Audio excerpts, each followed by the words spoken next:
Boa noite, queridos amigos, sejam todos muito bem-vindos. Hoje vamos dar continuidade ao estudo dos 7 vales. Já estudamos 3, que foi o Vale da Busca, o Vale do Amor e o Vale do Conhecimento. E hoje vamos abordar o 4º vale, que é o Vale da Unidade. Pedimos a todos manter os microfones no silencioso durante as orações e apresentação, e as perguntas e comentários ficarão para o final da nossa, de certa introdução sobre o Vale da Unidade. Mary?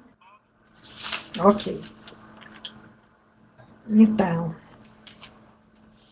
o Vale da Unidade é onde o caminhante é elevado ao plano da limitação para o do absoluto. Nessa etapa da sua jornada, ele não vê mais o mundo da criação restrito às limitações de seus próprios olhos, mas ele vê através dos olhos de Deus. Ele descobre que cada coisa criada manifesta, de acordo com a sua capacidade, alguns dos atributos de Deus. E que o grau de tal manifestação é diferente em cada reino da criação. Como o homem é levado, ao espaço sideral, e de lá ele olha para a Terra com uma visão que tudo abrange, o peregrino, livre da carga do ego e da paixão terrenas, adentra em um plano de universalidade. Sua visão amplia-se a um tal grau que ele não se preocupa consigo mesmo e nem se apega às coisas desse mundo. Ele vê em tudo os sinais e as provas de Deus. Contempla todas as coisas com os olhos da unidade. E vê os brilhantes raios do sol divino atingirem todas as coisas criadas. E as luzes da unidade se refletirem sobre toda a criação. Neste vale, não existe lugar para o ego. Aqui, a alma entra no santuário do amigo e partilha intimamente o pavilhão do amado. Não vê mais em si próprio nem nome, nem fama, nem posição, mas sim encontra seu próprio louvor em louvor a Deus. Ter até um insight sobre essa obra, né? Sobre esse vale, pois é muito profundo e muito extenso. Então, hoje a gente vai fazer, acredito que a metade dele, e eu usei um estudo que eu encontrei, um guia para estudar os 7 vales, ele é em inglês, enfim, deixa eu só ver o nome da pessoa aqui, depois quem até quiser, eu posso compartilhar, quem lê em inglês e tudo, é muito profundo, são 130 páginas, né? O nome do Bahá'í, deixa eu só ver aqui, acho que Arline J. Wood, muito bonito, muito profundo. Então, além das notas que existe no fim do livro, Os 7 Vales, alguma coisa eu vou compartilhar com você, não tudo, porque senão, assim, como ele vai explicando, aprofundando cada trecho do Vale da Unidade, vai ficar muito extenso, muito, digamos assim, eu vou cortar muito a fluência, né, da leitura. Então, assim, em primeiro lugar, a gente vai ler, né, e à medida que a gente for lendo, eu posso parar, eu não tenho resposta para tudo, mas no final eu vou tentar, né? Se quem tiver alguma dúvida, a gente vai abrir o microfone. Se eu puder responder, eu respondo. Caso não, eu posso buscar uma resposta que eu não tenho, nem aqui alguém do grupo tenha, né? Bom, enfim, chegamos ao Vale da Unidade, nós viajantes, né? Vocês estão vendo a minha tela? Estamos sim. Joia. Então, muito bem. Então, né, o viajante sorve do cálice do absoluto e contempla os manifestantes da unicidade. Nesse grau, ele rompe os véus da pluralidade, foge dos mundos da carne e ascende ao céu da unicidade. Então, aqui a gente tem a nota 42, né, da pluralidade. Então, esses véus da pluralidade refere-se, então, ao grau de distinção, este diferenciado grau da unidade essencial. Por exemplo, há distinções que, à medida que os ensinamentos e as leis da religião progridem, de acordo com as necessidades de certas eras, todos esses ensinamentos e leis diferentes revelam a mesma verdade eterna, que é exaltada acima de todas as distinções, ou seja, todas as pluralidades. O que eu achei interessante aqui, que pluralidade, então, me parece o contrário da unicidade, né? E que essa pluralidade, ela vem a ser um véu, né? Um véu a ser rompido, né? Um véu a ser rompido. E é necessário chegar nesse patamar com essa visão desprendida da matéria, né? O que eu percebi aqui quando fala foge dos mundos da carne, primeiramente eu pensei, foge dos mundos da matéria, ou seja, da nossa matéria como indivíduo, mas eu também penso que também pode fugir do mundo da aparência do manifestante, né? Da aparência física do manifestante de Deus, né? Então a gente não está mais olhando nós, nem os próprios manifestantes, como carne, né? Como físico, né? E aí ascende ao céu da unicidade. O cálice do absoluto, então, seria a palavra de Deus, e, enfim. E aí ele começa aqui, a próxima, que está em azul, no próximo texto, falando assim: com o ouvido de Deus, ele ouve. Com os olhos de Deus, testemunha os mistérios da criação divina. Ele ingressa no santuário do amigo e compartilha, como um amigo íntimo do pavilhão do amado. Ao ler esse trecho, a minha percepção é de que há uma ordem, né? Primeiro deve-se ouvir com os ouvidos de Deus. Depois, com os olhos de Deus, testemunha os mistérios da criação divina. Quando eu vi essa palavra testemunha, eu me lembrei da oração obrigatória curta, né? Onde a gente dá testemunho, né? Dou testemunho, ó meu Deus, de que tu me criaste para te conhecer e adorar. Ouvindo e dando o seu testemunho, ele então ingressa no santuário do amigo, com letra maiúscula, né? E compartilha como um amigo íntimo do pavilhão do amado. A percepção, quando eu li esse parágrafo, foi de que se estabelece, então, uma relação íntima, e ele chama até amigo, né?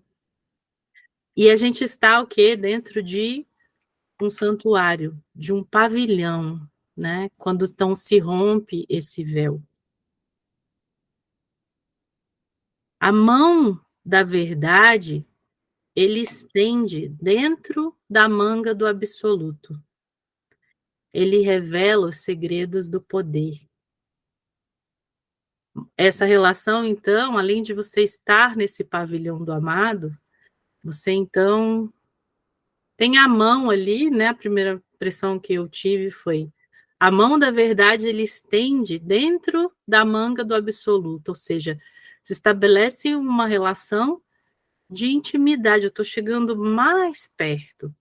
E essa mão, ela até vai um pouquinho mais, quando você pensa assim, vou dar um aperto de mão, ela, né, é algo um pouco mais íntimo, que se estende dentro da manga do absoluto, né? E ele revela os segredos do poder. Anota aqui que eu achei tão interessante essa visão, porque a gente pensa, eu fui imaginando, né, a linguagem física aqui, né, no sentido mais literal, mas também vi também através desse outro ponto de vista que eu achei muito interessante, que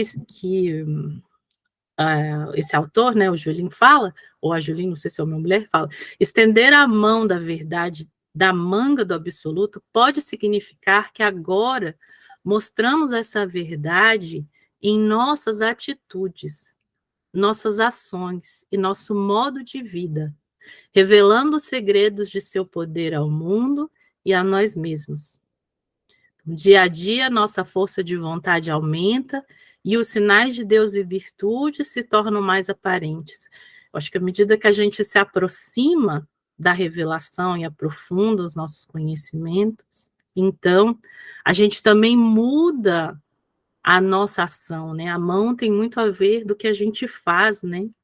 Então, eu achei bonito. Então, aqui no caso, a visão que ele teve foi que a manga significa a manifestação de Deus, né?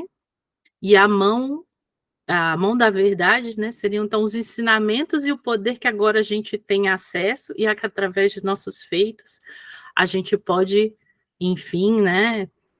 Mostrar, né?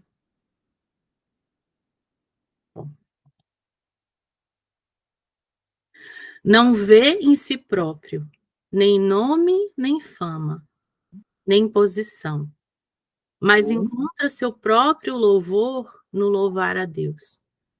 Em seu próprio nome, vê ele o nome de Deus. Para ele, todas as canções provêm do Rei, e dele vem cada melodia. Então, nesse contato tão íntimo, nessa posição que agora o viajante está, né? Ele não vê mais nele próprio, nem seu próprio nome, nem fama, nem posição. Parece que ele se afasta, então, daquilo talvez que ele tinha até o vale anterior, talvez ainda o seu ego, né?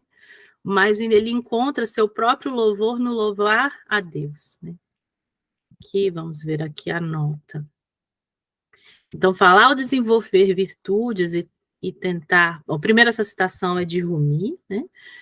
E ao desenvolver ao desenvolver virtudes e tentar tornar-nos melhores, somos humildes, porque percebemos que esse poder aumentado vem de Deus e não de nós mesmos.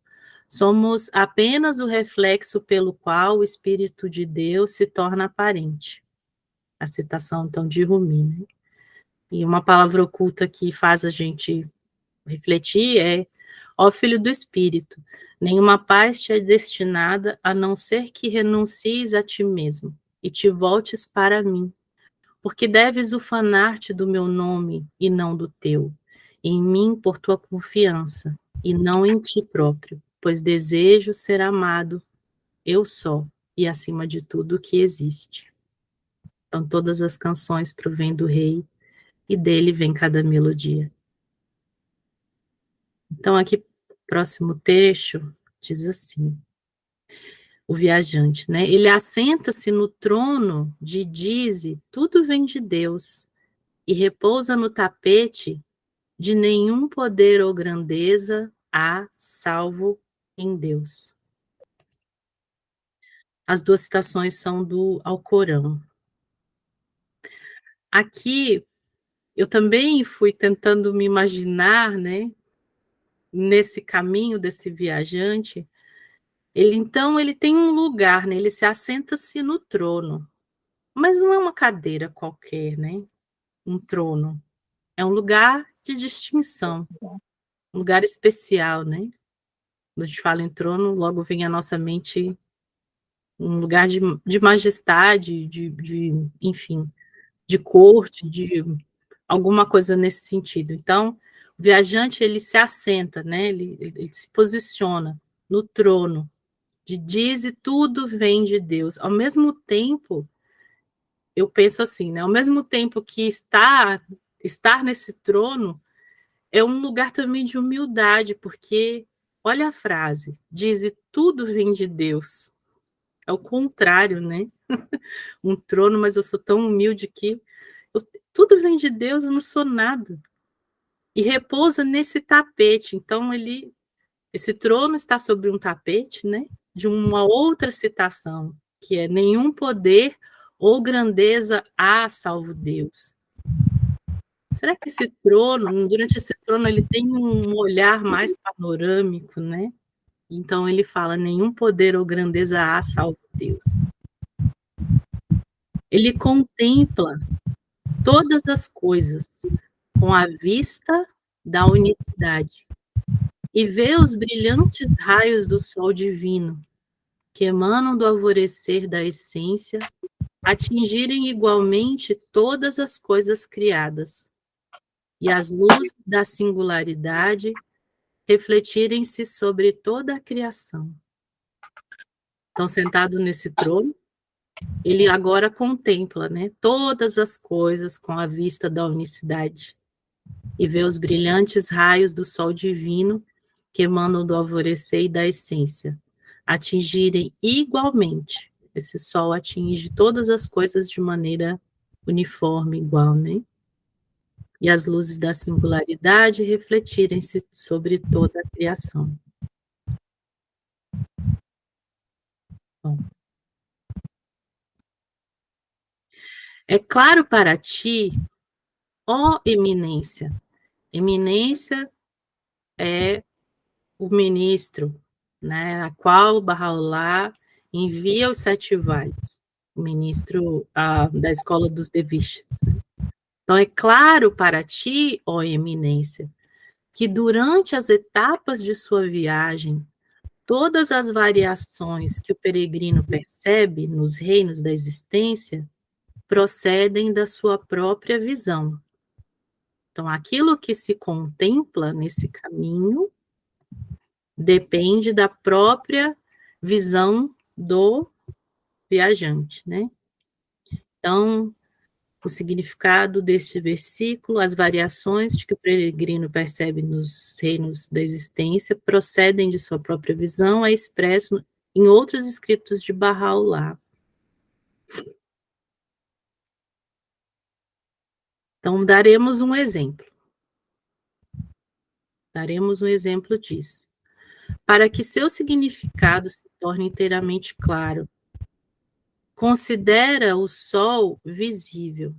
Embora brilhe com o mesmo esplendor sobre todas as coisas, e amando do Rei da manifestação, conceda luz a toda a criação, ele, no entanto, em cada lugar se manifesta e dispensa suas graças segundo as potencialidades daquele lugar. Num espelho, por exemplo, reflete seu próprio disco e formato, devido à sensibilidade do espelho. Num cristal faz aparecer fogo, e em outras coisas mostra apenas o efeito da sua irradiação, mas não seu disco inteiro. E, no entanto, através desse efeito, segundo a ordem do Criador, ele treina cada coisa de acordo com a qualidade desta, como bem podes observar. Então, ele traz um exemplo do sol, né? Bahá'u'lláh traz o exemplo do sol, o sol visível. Ele brilha com o mesmo esplendor para todos, né? Para todos os planetas, para todo o universo, embora, né, esse brilho, né, a intensidade desse brilho vai depender das qualidades da capacidade daquilo que reflete esse brilho. Então, ele dá o exemplo do espelho, né? Então, em alguns espelhos, né, a gente consegue ver o disco inteiro e o formato inteiro do disco. Em outro espelho, a gente só consegue ver o efeito da sua irradiação, mas não essa visão total, né, do disco inteiro. Aqui, eu penso que pode ser que, como Cristo disse em sua revelação, tenho muito a vos dizer, mas não posso explicar agora, pois a humanidade naquele tempo não entenderia, né? Mas ele fala que virá um espírito da verdade no fim dos tempos, que guiaria a humanidade à verdade. Então, acho que mostra também aquele conceito da revelação progressiva, né? Aquele conceito que nós temos dos professores de cada série, que vem e explica, mas às vezes não explica a verdade inteira, né? Em partes, para que a gente possa entender, né, no nosso nível de consciência. E, no entanto, através desse efeito, segundo a ordem do Criador, ele treina cada coisa criada de acordo com a qualidade desta, como bem podes observar, né? E também existe esse conceito, né, de que Abdu'l-Bahá fala que dentro do reino dos homens existem diferenças de graus, né? Cada um tem sua capacidade, né?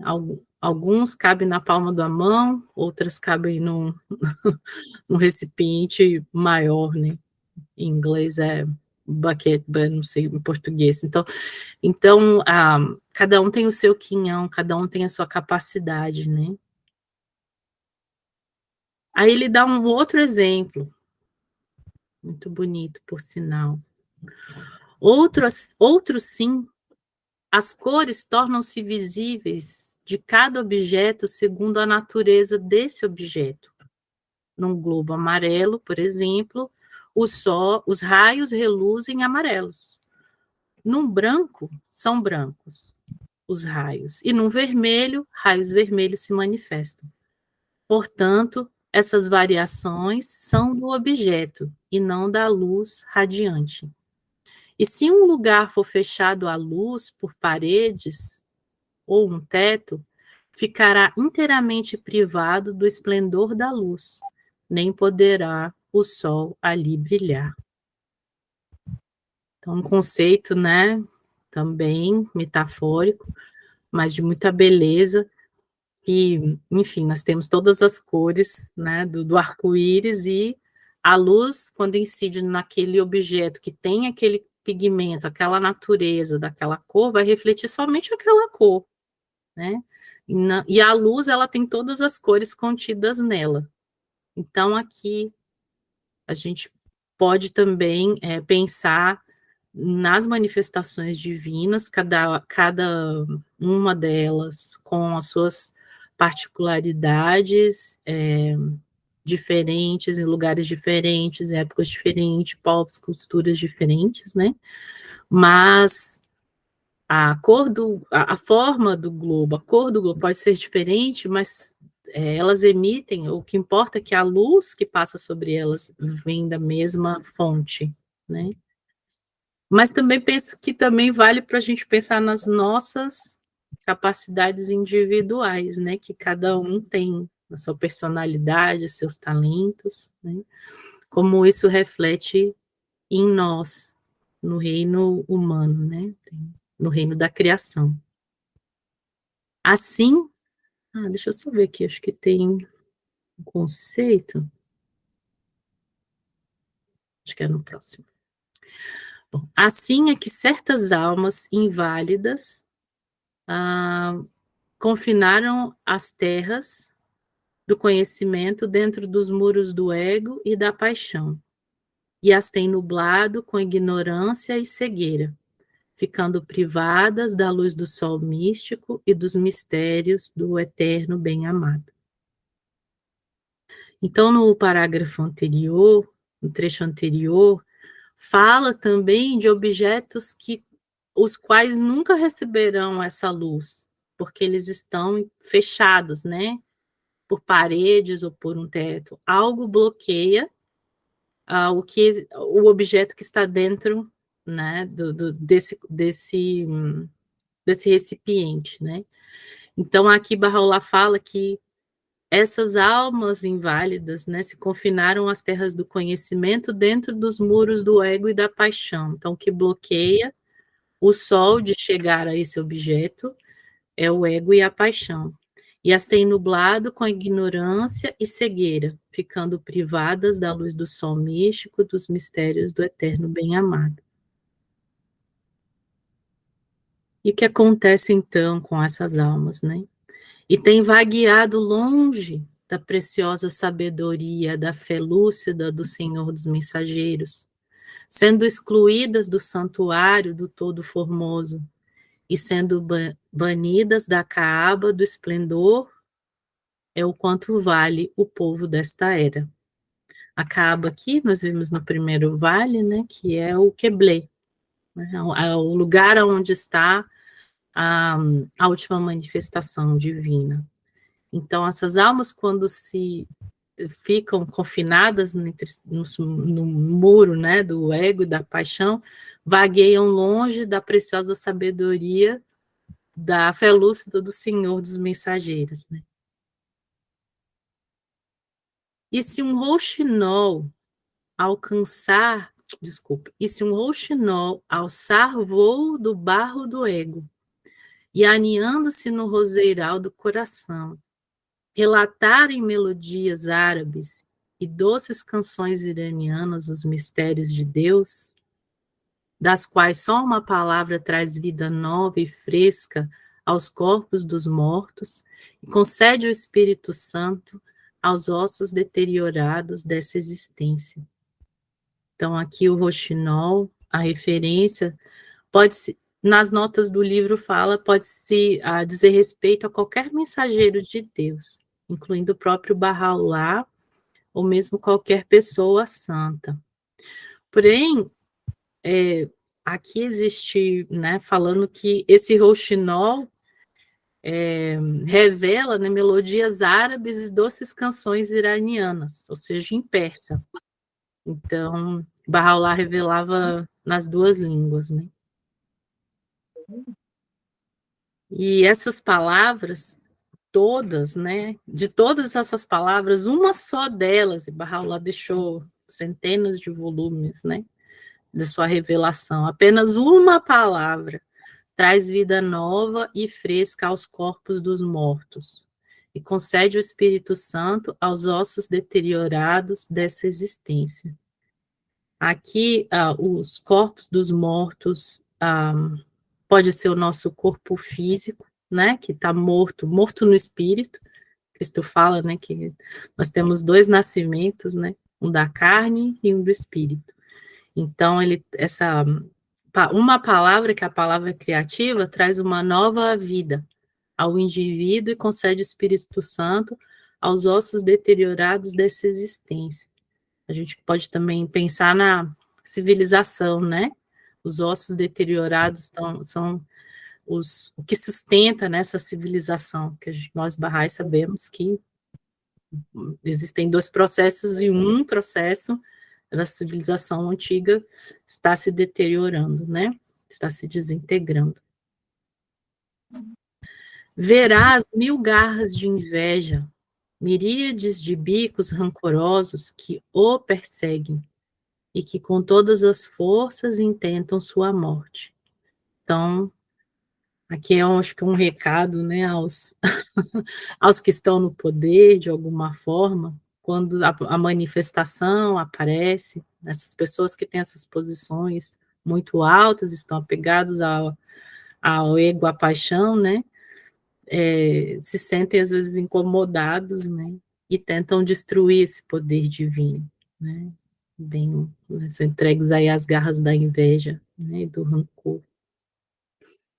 E tentam mesmo, né, matá-lo, né, exterminar o manifestante. Deveras para um besouro, uma doce fragrância parece fétida. E para um homem com reuma, um perfume agradável é como nada. Razão para que foi dito, para orientação do ignorante.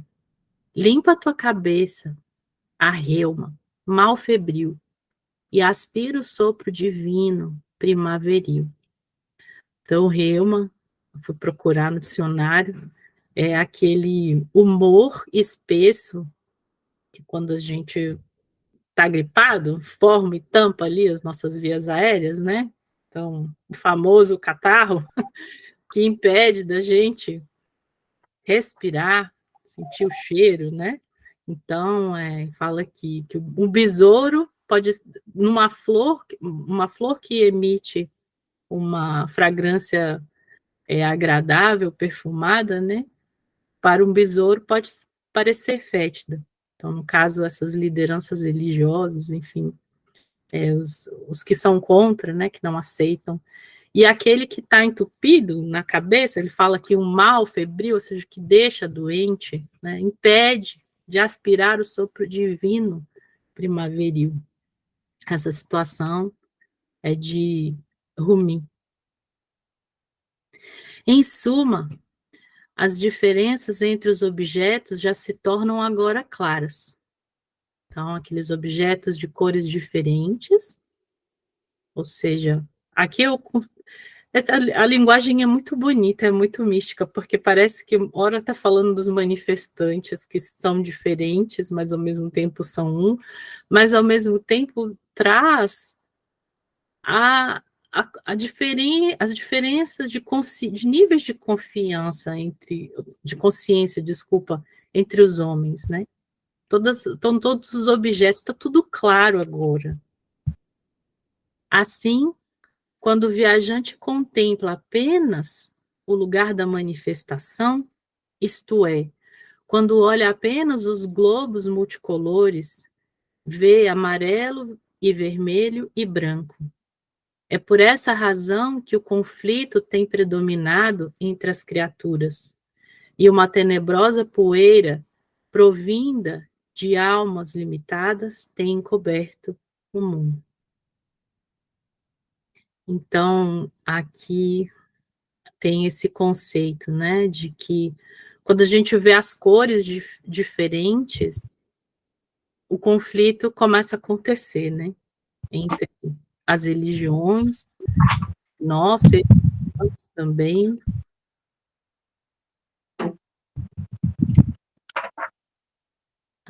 Então aqui a nota 49 fala que contempla somente o lugar da manifestação significa, em particular, olhar somente para a forma externa da religião e do manifestante de Deus, ou seja, os costumes, as tradições e as imitações.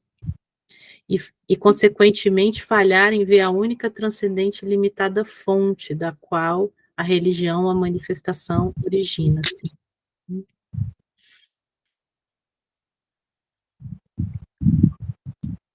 Alguns há que miram o fulgor da luz, e alguns há que sorveram o vinho da unicidade. Esses nada veem senão o próprio sol. Então, aqui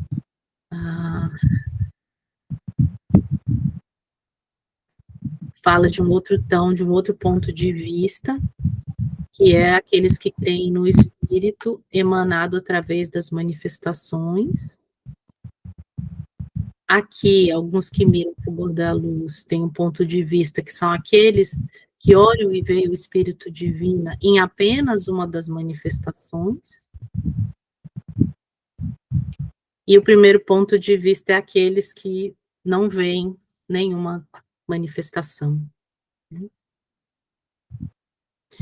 E aí, então, eles, assim, né, por mover-se entre planos, esses três planos distintos, a compreensão e as palavras dos viajantes têm variado.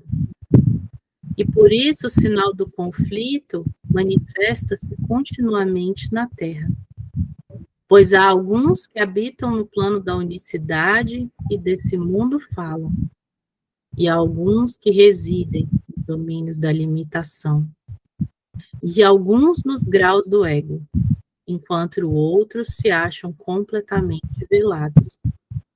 Então, existem 3 planos distintos, e porque a compreensão, de conhecimento e o discurso desses viajantes são diferentes, ocorre o conflito na Terra, né?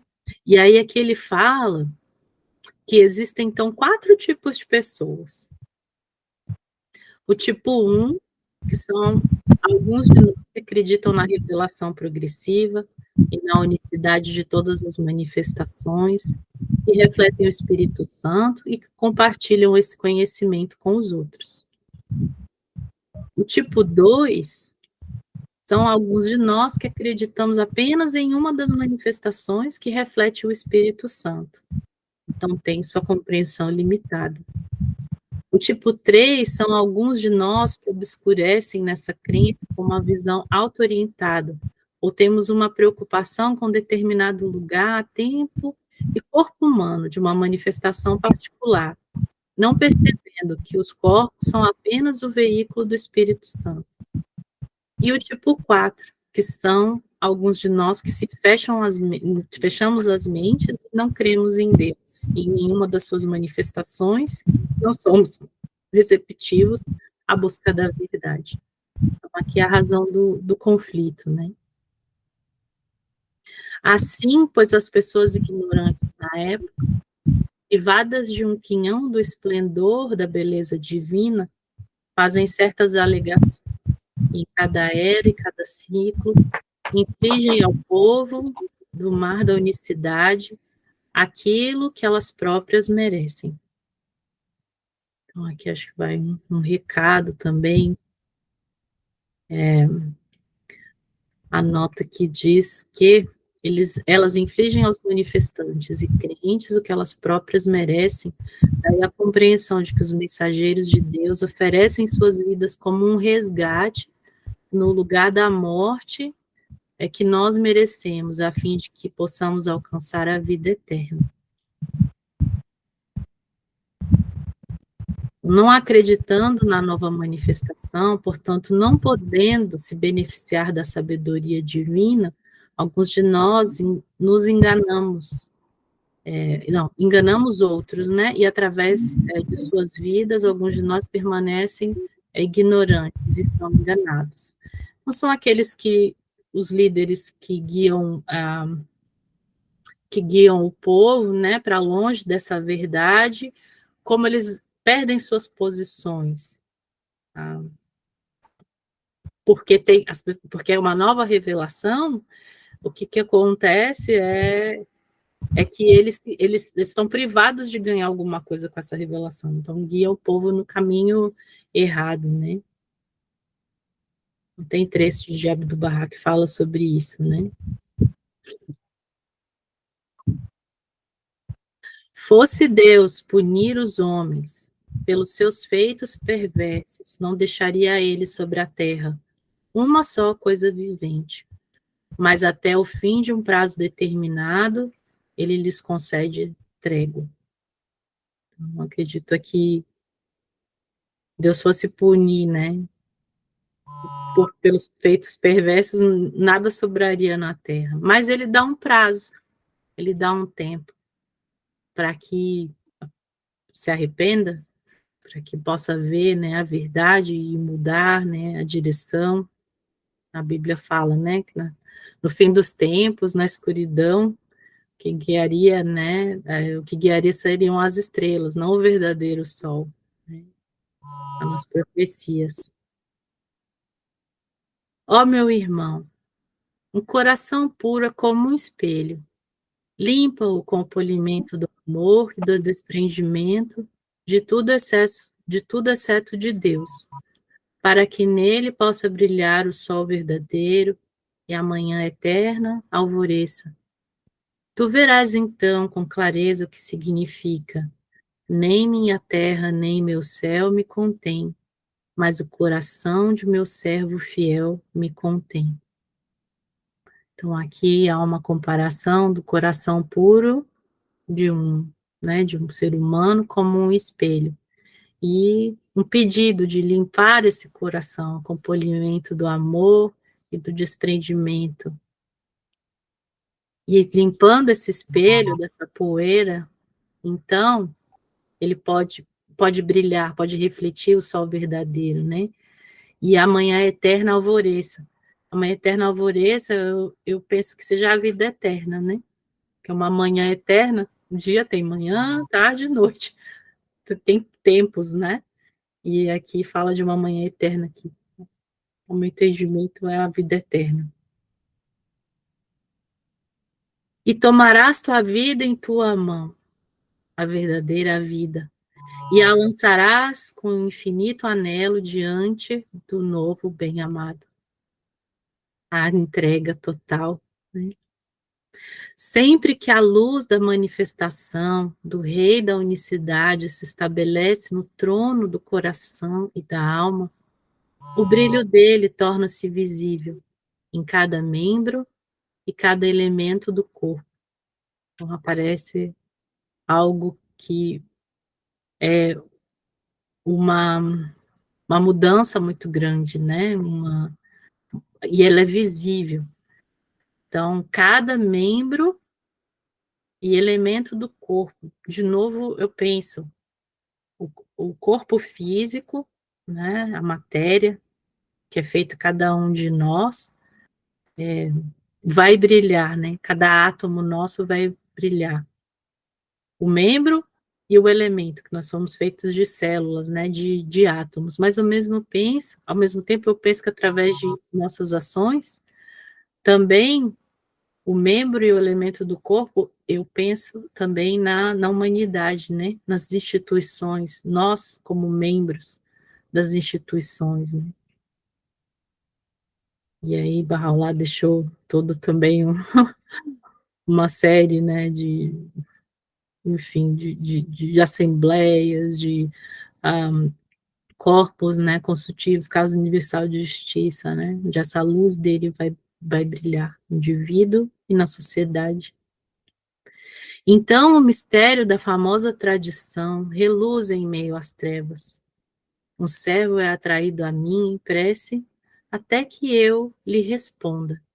E quando eu lhe tiver respondido, torne-me o ouvido com a qual ele ouve. Então, existe, então, a revelação de um mistério, né? Onde no meio das trevas vai brilhar a luz, né?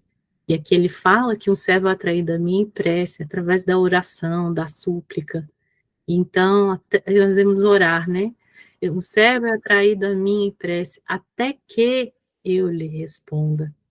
Então, que as nossas atitudes, né, sejam orações, o espírito de oração, a gente deve carregar dentro da gente, para que a gente escute a resposta de Deus, porque quando Deus nos responde, nós tornamos, né, o ouvido com o qual Ele ouve. Pois assim o Senhor da casa apareceu dentro de seu lar, e todos os pilares da morada cintilam com sua luz. E a ação e o efeito são daquele que concede a luz. Assim é que todos se movem através dele e se levantam pela sua vontade. Senhor da casa é uma terminologia que Mateus usava na Bíblia, né? Então, aqui fala que o Senhor da casa, né, casa-lar, né, aparece dentro do seu lar. E todos os pilares da morada cintilam com a sua luz. Ou seja, todas as estruturas dessa nova casa cintilam, né, brilham com essa luz. E esse poder não é nosso, né? Esse poder é o poder que vem de Deus, né? É o efeito da causa de Deus, e o efeito no mundo, né? Tem essa contrapartida. E essa fonte da qual bebem os que estão próximos, assim como é dito, uma fonte da qual haverão de beber aqueles próximos de Deus. Uma citação do Alcorão. Então, é o poder vivificador de Deus sustentando o verdadeiro crente em todos os momentos. Que ninguém, entretanto, interprete essas palavras como expressão de antropomorfismo, nem nelas veja a descida dos mundos de Deus para os níveis das criaturas, nem devem elas levar-te à eminência a tais suposições. Então, aqui é um alerta, né, que Bahá'u'lláh, aqui ele fala eminência de novo, né, quer ter certeza de que o ministro, para que ele enviou os 7 vales, não entenda mal, que tem esses conceitos antropomórficos, né, que antropomorfismo é quando o indivíduo acha, não, ele age como Deus, é um ser humano que tem a forma de Deus, né? Não, não é isso, né? Porque ele vai explicar aqui, no próximo trecho. Pois Deus, em sua essência, é santificado acima de ascensão e descida, entrada e saída. Ele desde a eternidade mantém-se livre dos atributos das criaturas humanas. Sim será para sempre. Homem algum jamais o conheceu. Nunca uma alma descobriu o caminho que conduz a seu ser. Todo sábio místico tem vagueado longe, sem rumo no vale do conhecimento dele. Todo santo tem perdido o caminho na tentativa de compreender a sua essência. A essência de Deus é incognoscível, né?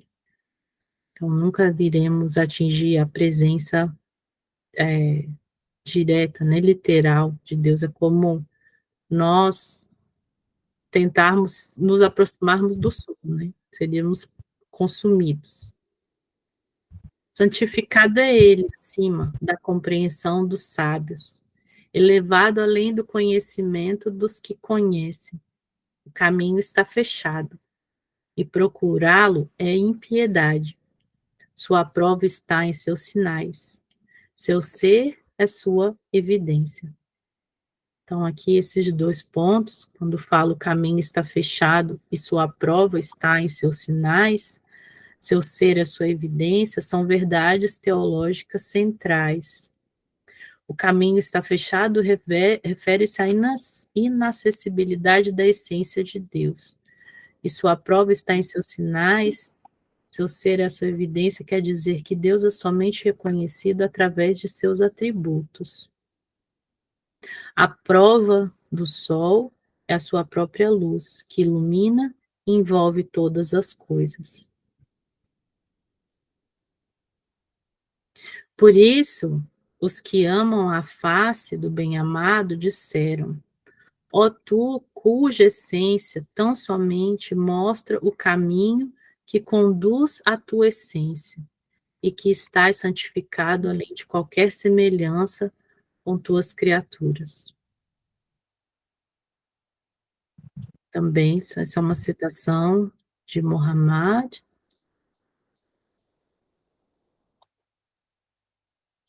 Como pode o simples nada galopar seu corcel no campo da pré-existência, ou uma sombra fugaz alcançar o sol imperecível? Então, como nós, os seres criados, podemos entender o nosso Criador, a criatura entender o Criador? Então, essa frase, como um todo, pode estar indagando sobre a natureza da existência, né? Questionando como algo que é inexistente ou efêmero pode interagir ou compreender algo que é absoluto e eterno. Impossível. Sim. Disse o amigo: não fosses tu, nós não te teríamos conhecido. E disse o amado: nem atingido a tua presença. Então, o amigo refere-se ao profeta Maomé. Essa citação explica que é por causa de Deus que fomos criados, e é por meio do seu amor que podemos nos tornar conscientes dele. Sim, os que se tem mencionado em relação aos graus do conhecimento, refere-se ao conhecimento dos manifestantes daquele sol da realidade, que projeta a sua luz sobre os espelhos perfeitos, né?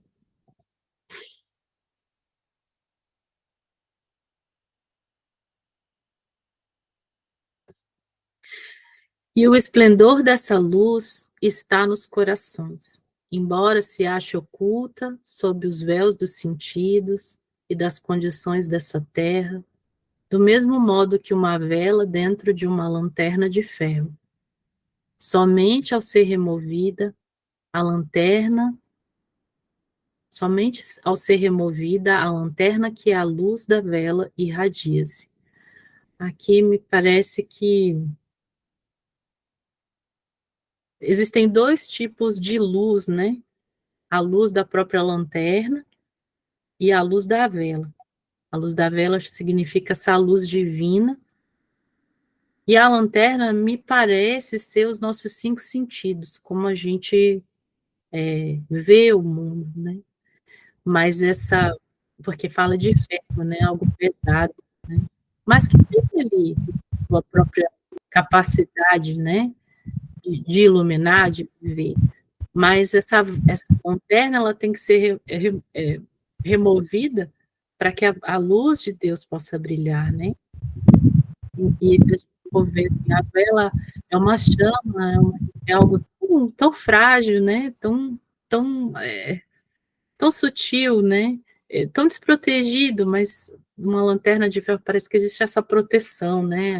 Nosso corpo físico ali, que, enfim, os 5 sentidos, não sei se faz sentido para vocês, mas algo que protege, né? Dentro, essa luz, né? Do mesmo modo, quando despires teu coração do invólucro da ilusão, as luzes da unicidade tornar-se-ão manifestas. Ou seja, a matéria, né, a ilusão, essa luz da unicidade se torna manifesta. Está claro, pois, que até para os raios não há entrada nem saída, quanto menos para aquela essência do ser e aquele mistério tão almejado. Ó meu irmão, viaja nesses planos com espírito de busca, e não segue imitação. O verdadeiro peregrino não será impedido pela clava das palavras, nem barrado pela advertência das alusões. Pode uma cortina afastar o amante da amada? Nem o muro de Alexandre os pôde separar. Aqui é um alerta, né, para não haver a imitação cega e buscar a verdade. Um dos principais princípios barracos. Que o muro de Alexandre, tem nota que fala que os persas antigos acreditavam que a grande muralha da China tivesse sido construída por Alexandre, né? Então, nada nos deterá, né? Quando o amante busca a amada, né? Não tem muro que possa deter, porque nós estamos sendo guiados para a verdade, né? Pela verdade. Essa é uma citação de Muhammad, desculpa, de um poeta, um dos maiores poetas persas, Hafiz. São muitos, mas a miríade diz: volumes não bastarão para conter o mistério do bem-amado. Nem essas páginas poderão esgotar, embora nada mais seja que uma palavra, nada além de um sinal. O conhecimento é um ponto, mas os ignorantes têm multiplicado. Então, os segredos são muitos, mas há miríades de estranhos. volumes não bastarão para conter o mistério do meio-amado. Nem essas páginas poderão esgotar, embora nada mais seja que uma palavra, nada além de um sinal. Aqui fala Pessoal, Vanessa, desculpa. O microfone de Ana Lúcia está aberto, aí está dando interferência no seu som. Poxa. Então, Maria Lúcia, tem como você fechar seu microfone? Ana Lúcia. Não, Ana Lúcia. Ana Lúcia.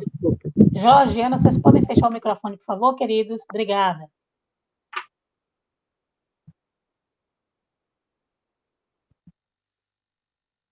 Pode continuar, Vanessa. Pode? Ok. Então, os mistérios de Deus são muitos, mas aqueles que não têm consciência fizeram inúmeros aspectos do que é na realidade a unidade.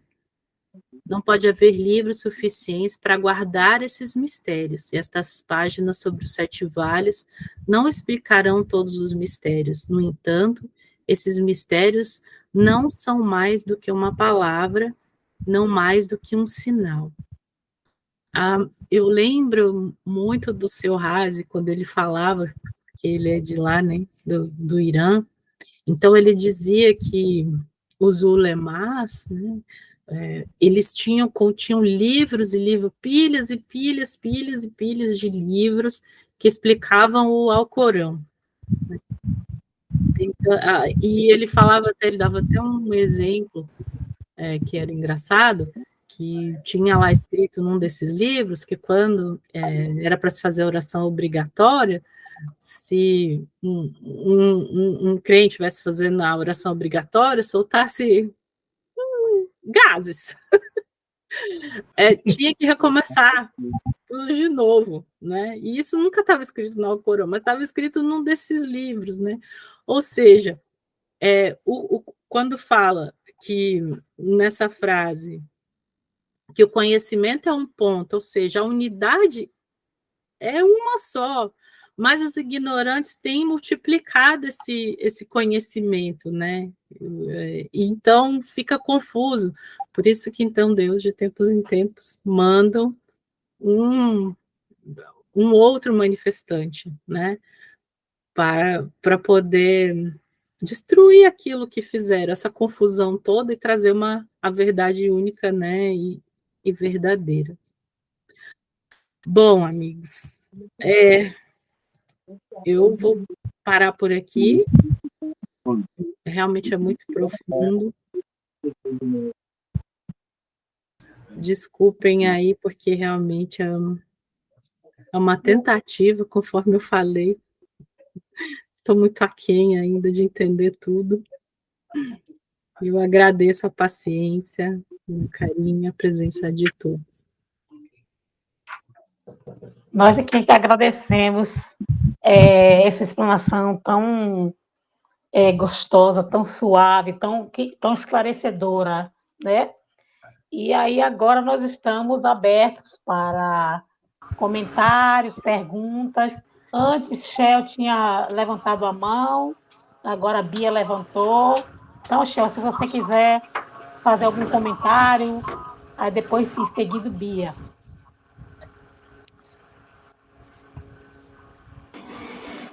Já foi sem querer, desculpa. Gente, esse é meu irmão mais novo, Shell. Ele está morando em São Paulo. Oi, tá Shell, amiguinho. Do trabalho. Então, Bia, por favor, querida.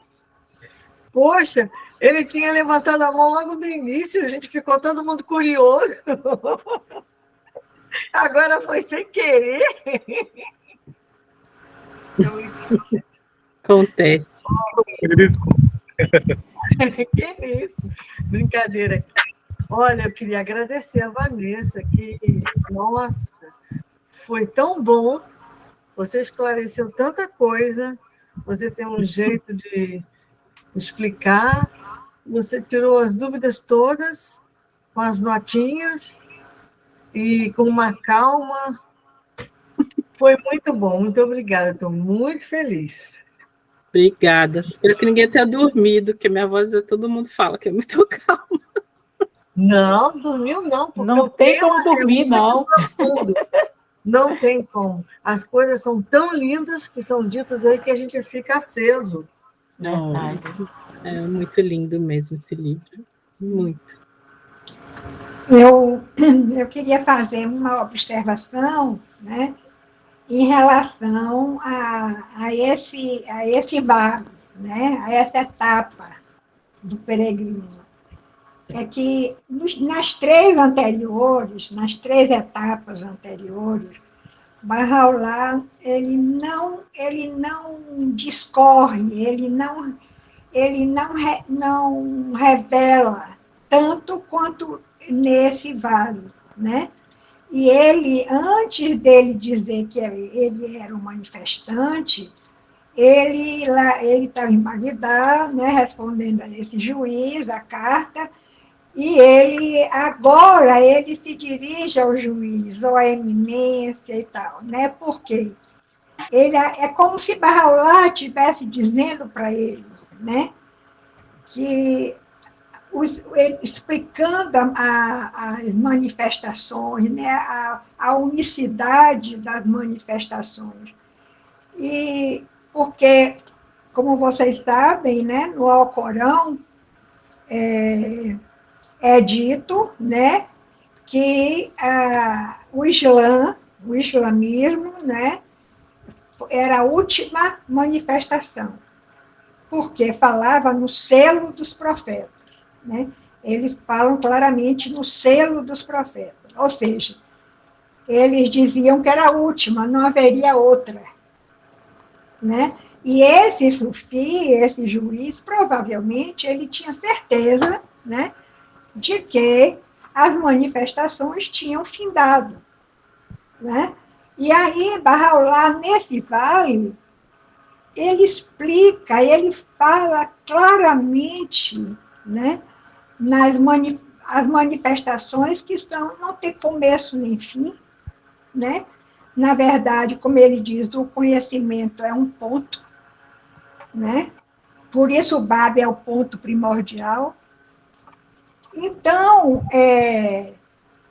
quando o Islã, Maomé, né, no Alcorão, disse que o Alcorão era a última escritura, né? E Maomé era o selo dos profetas. Só que o selo dos profetas está se referindo, Bahá'u'lláh explica, né, na escritura dele, o selo dos profetas quer dizer que se encerrou o ciclo adâmico com Maomé, né? E com o Bab começa o ciclo Bahá'í, né?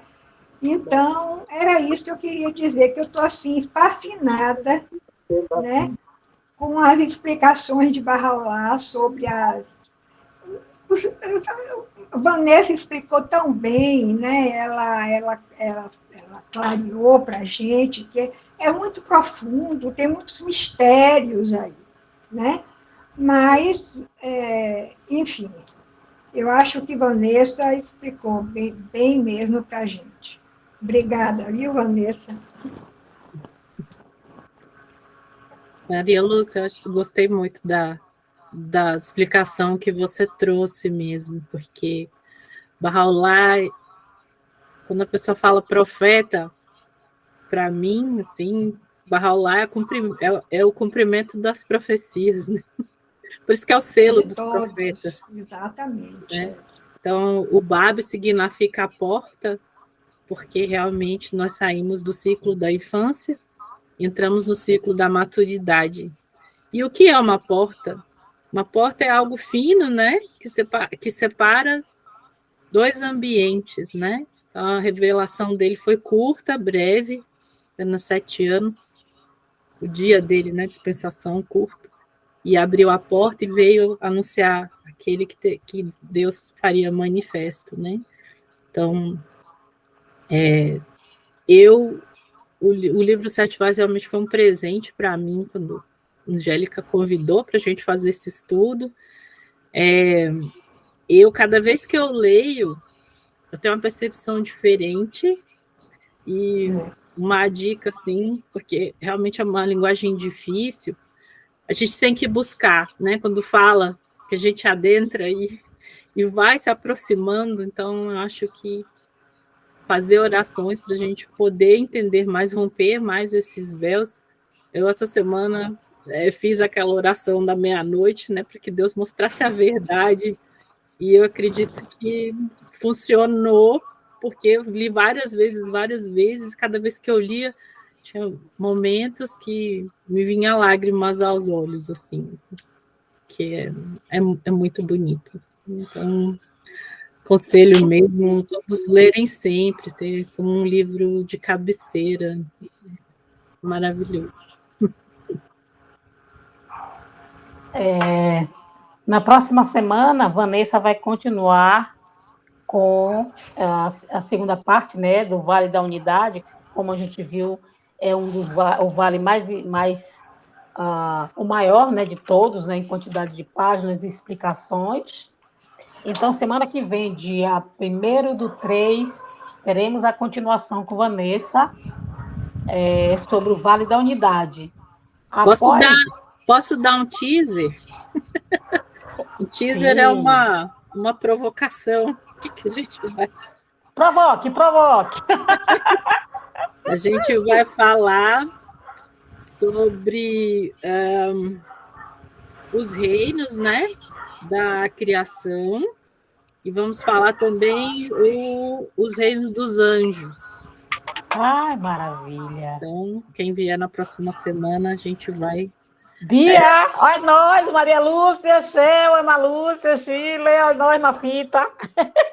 Vamos falar sobre, aqui, ó, as diferenças dos mundos, né? Zaman, Dar, Zarmad e Azal. Uhum. E depois a corte celestial dos anjos. Lahut, Jabarut, Nasut, Malakut. Vanessa, Malakut é o mundo dos anjos. Isso. Não é isso? É o mundo dos anjos. E Nanut é o mundo da criação, da matéria, mundo material. E nós não vamos aprofundar aí, porque é o seu trabalho, né? É a sua explicação que vem na sexta-feira. Tá bom? Mas pode dar um spoilerzinho. Foi o que ela fez, né? A gente não liga, não. Pode dar spoiler. Para atiçar. Por enquanto é só os nomes, porque a gente está no reino da criação. Como é que um reino vai conter o outro, né? Como é que uma pedra vai conter o vegetal, né? Então, assim, nosso conhecimento é limitado, mas... Só uma coisa, Vanessa, é que Bahá'u'lláh cita 4, né? Mas no livro escrito por Saradib, se eu não me engano, é o livro 1, Revelação de Bahá'u'lláh. Sim. Ele fala ele apresenta mais 2 mundos, eu não estou me lembrando agora, né? Então... O que é que só tem 5? Vamos ficar... Hein? No livro aqui só tem 5, que é Zaman, Dar, Sarmad, Azal e Malakut. Faltam 2 aqui. Não, Angélica, esses vejam que eu acho que é do Alcorão. Sim, eu estou falando que no livro, aqui só tem esses 5.